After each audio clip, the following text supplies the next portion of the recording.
गए, इसकी क्षतिपूर्ति कभी नहीं कर सकता है बिहार। बिहार का चमकता हुआ हीरो, हम लोग ने जो आपकी मूवी देखी, जो छिछोरे मूवी थी, जो आपका धोनी में जो रोल निभाया था, क्या कहें हम आपको, आपने क्यों छोड़ के चले गए हम लोग को? हम क्या बता सकते हैं कि हम लोगों को कितना लॉस हुआ। हम आप सबको कहना चाहते हैं, मुसीबत सबके आगे होती है। आप बताइए, ये बच्चों को मुसीबत देख सकते हैं, कितनी गरीबी इनके सामने है, क्या इनकी जिंदगी अच्छी है? नहीं, लेकिन ये भी संघर्ष करते हैं। तो अगर आप खुद को फ्रस्ट्रेट होकर देखना चाहते हैं तो आप अपने से बड़े लोगों को देखिए, आप फ्रस्ट्रेट हो जाएंगे। लेकिन आप खुश रह के जीना चाहते हैं तो आप अपने से छोटे लोगों को देखिए, फिर आपको लगेगा कि नहीं यार, जिंदगी ने तो हमें बहुत कुछ दिया। पता है, इन बच्चों का भगवान ने इनसे बचपना छीन लिया। और लोग कहते हैं कि इनको लोग सता रहे थे, घुटन हो रहे थे। अरे हम क्या कहेंगे, घुटन क्या चीज होती है उस बच्चे से पूछिए जो काम करता है रोटी के लिए खिलौनों की दुकान पे। वो बच्चा कैसे खेलता होगा जो दिन भर मेले में खिलौना बेचता है? फिर फ्रस्ट्रेट नहीं होना चाहिए। जिंदगी छोटी नहीं होती है, हम देर से जीना शुरू करते हैं। सबके सामने कुछ ना कुछ समस्याएं आती होती हैं। हम आपको अपनी बात बताते हैं कि जब हम पटना आए, सोचे कि अब कोचिंग स्टार्ट करेंगे, यहाँ से पढ़ाएंगे। हमने यही सोचा था कि कोई भी लड़का पैसे की कमी से हमारे यहाँ से नहीं लौट सकता। आज भी हम आपको कहते हैं, आपको भी पता होगा जो पटना में क्लास करते होंगे, कि पैसे के प्रॉब्लम से तो कभी कोई लड़का हमारे यहाँ से गया ही नहीं। लेकिन फिर भी हम आपको अभी भी कहते हैं कि आप कोई भी ऐसा लड़का नहीं है जो पैसे के प्रॉब्लम से हमारी क्लास से बाहर गया हो। लेकिन जब हम स्टार्ट किए थे ना, तो हम पटना में, मेरा शुरू में कोई मकान वगैरह नहीं था, तो हम रूम लेने के लिए गए थे, फ्लैट लेने के लिए। तो हम फ्लैट गए, हम नॉर्मली एक फ्लैट था, ये नहीं था, मैं एक चीज आपको समझने के लिए बना दी। तो वहां गए ना, तो उनको हमने बता दिया कि भैया हाँ इतना रेंट है। तो कहे ठीक है, सामान वगैरह रख लीजिए। उन्होंने कहा कि आप आधार कार्ड दे दीजिएगा। हम कहे ठीक है, हम आपको प्रिंट करके दे देंगे। पूरा सामान वगैरह रख दिए। जब हम उनको आधार कार्ड अपना दिए ना, तो उन्होंने देख लिया कि ये तो मुस्लिम है। वो कहे कि आप अभी मेरा मकान खाली कर दीजिए, हम मुस्लिम को नहीं देते हैं। मेरा इतना, हम उस दिन फ्रस्ट्रेट हुए थे ना, जिसका कोई हद नहीं। मतलब कितना बुरा लगेगा ना किसी को केवल नाम के आधार पर हटा देना। फिर हमको अजीब लगा था, ये क्या कर रहे हैं यार, ये 21वीं सदी में ऐसी मानसिकता से कैसे काम चलेगा आप लोग का? फिर क्या करेंगे, उनके आगे तो हम लोग जीत नहीं सकते। फिर पूरा सामान ले आए। फिर से एक जगह और गए, तो वो भाई साहब मुस्लिम थे। तो वो पूछे कि आपका नाम क्या है? तो हम कहे आप ये नाम क्यों पूछ रहे हैं मेरा? तो उन्होंने क्या कहा कि हम हिंदू को नहीं देते हैं। देखिए, एक जगह हिंदू है वो मुस्लिम को नहीं देते हैं, एक जगह मुस्लिम है जो हिंदू को नहीं देते। हमको ये समझ में नहीं आ रहा है कि हम किसको बोले, किसको सही बोले, किसको गलत कहें। फिर एक भाई साहब के पास गए। हम कहेंगे देखिए भैया, आपके यहाँ हमको रूम चाहिए, लेकिन हिंदू मुस्लिम का लफड़ा तो आपके यहाँ नहीं है। उन्होंने कहा कि नहीं, हमारे यहाँ नहीं है। 3-4 जगह देखे तो हमको लगा कि नहीं, कई लोग हैं जो दे देते हैं। तो हमको एक बात समझ में आया, यार सारे लोग गलत नहीं है और ना ही सारे लोग अच्छे हैं। कुछ ससुरे बहुत खचरा हैं और कुछ बहुत अच्छे भी हैं यहाँ पे। लेकिन इससे घबराना नहीं चाहिए। हमको कुछ समय के लिए बहुत बुरा लगा था यार, क्या हो गया हमारे देश को। जब हम गुलाम थे तो हिंदुस्तानी थे, ये आजादी ने हमें हिंदू मुसलमान बना दिया। ये क्या मतलब बनता है? हम तो ये कहते हैं कि भैया एक अच्छा हिंदू वही है जिसे कोई मुस्लिम भी गाली ना दे सके, कुछ ना बोल सके। आप बताइए ना, विवेकानंद के बारे में कोई अपशब्द बोल सकता है? और अच्छा मुसलमान वही है जिसे कोई हिंदू भी चाह के अपशब्द नहीं बोल सके। हम किसी को भी कहते हैं, चुनौती देते हैं, आप अब्दुल कलाम के बारे में एक अपशब्द निकालिए, आप में हिम्मत ही नहीं होगा कि आप कुछ निकाल सके इनके बारे में। देखिए, फ्रस्ट्रेट नहीं होना चाहिए। भगवान सबको एक दिन सद्बुद्धि देता है, सब लोग एक रास्ते पे आते हैं। हर समस्या का कोई ना कोई समाधान जरूर होता है।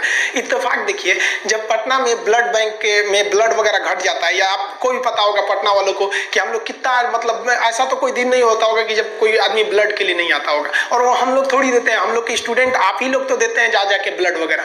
तो एक दिन क्या हुआ कि पीएमसीएच में किसी का ऑपरेशन था, वहां ब्लड नहीं था। तो किसी ने बताया कि चले जाओ खान सर के पास, वो ब्लड का इंतजाम करा देंगे और फ्री में करा देते हैं। वो लड़के आप ही लोग तो ब्लड देते हैं, हम थोड़ी ना जाते हैं, हम तो आप लोग को मोटिवेट करते हैं। तो हमारे पास वो आदमी आए और देखे तो हम चौंक गए, क्योंकि वही व्यक्ति था जिन्होंने हमको अपने मकान से बाहर निकाला था कि तुम मुसलमान हो, तुम्हें नहीं देंगे। और आज वो आए थे कि उनके बेटी का ना ब्लड की एकदम सख्त जरूरत थी। हमने उनसे पूछा कि आपको हिंदू का ब्लड चाहिए कि मुसलमान का ब्लड चाहिए? तो उन्होंने कहा कि भाई कुछ भी चलेगा वहां पर। तो उनको, भाई ऐसे तो ब्लड कोई पूछ के थोड़ी देता है किसका है, लेकिन फिर भी वो इंसान टोटली चेंज हो गए। और हम कुछ दिन पहले जब वहां गए थे तो देखे थे, अब वो ये सब मानसिकता से हट गए हैं कि किसको देना चाहिए या किसको नहीं देना चाहिए। तो हर समस्या का समाधान होता है, आप समस्या से भागिए नहीं। जिंदगी है, हमेशा आपको कभी कभी कोई जिंदगी में आएंगे टेम्पोररी लोग और आपको परमानेंट लेसन सिखा के जाएंगे। तो इससे क्या आप अपना हिम्मत हार जाएंगे?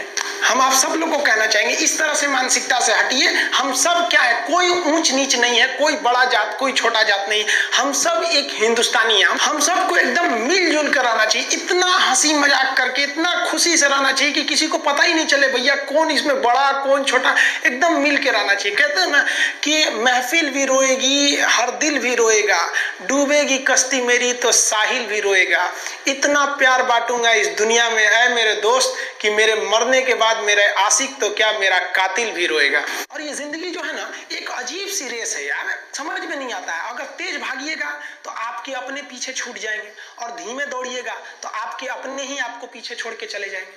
इसलिए जिंदगी की रफ्तार इतनी बनाए रखो यार कि भले दुश्मन आगे निकल जाए लेकिन एक दोस्त पीछे नहीं छूटना चाहिए। अपने जिंदगी में हौसला बना के रखिए। पतंग को पता होता है कि उसका अंत एक कचड़े में जाकर होगा, लेकिन उससे पहले उसे आसमान छूकर दिखाना होता है। पहाड़ों को चीरते हुए जब नदी निकलती है ना तो कभी नहीं पूछती है कि समुद्र अभी कितना दूर है, और नदी में गिरने से तो कभी किसी की मौत नहीं होती है। मरता तो वही है जिसे तैरना नहीं आता है।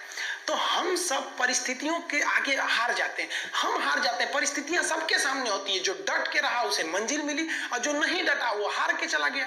जब हमारे पास परिस्थितियां आती हैं हम घिर जाते हैं चारों ओर से, तो हम परिस्थितियों को दोष देने लगते हैं, न कि उस परिस्थितियों से निकलते हैं। कोई मस्जिद जाता है, कोई मंदिर जाता है, कभी सोचा है भगवान को कितना बुरा लगता होगा? सोचते होंगे कि बंदा केवल हमसे मांगने ही आता है, यार कभी मिलने भी आया करो। हमको तो लगता है किसी दिन भगवान निकल के बोलेंगे कि यार केवल तुम लोग हमसे मांगने ही आते हो, कभी मिलने भी आया करो। तो भगवान से या अल्लाह से सबसे एक दुआ मांगिए कि आप हमको मुसीबत देना है आप दीजिए।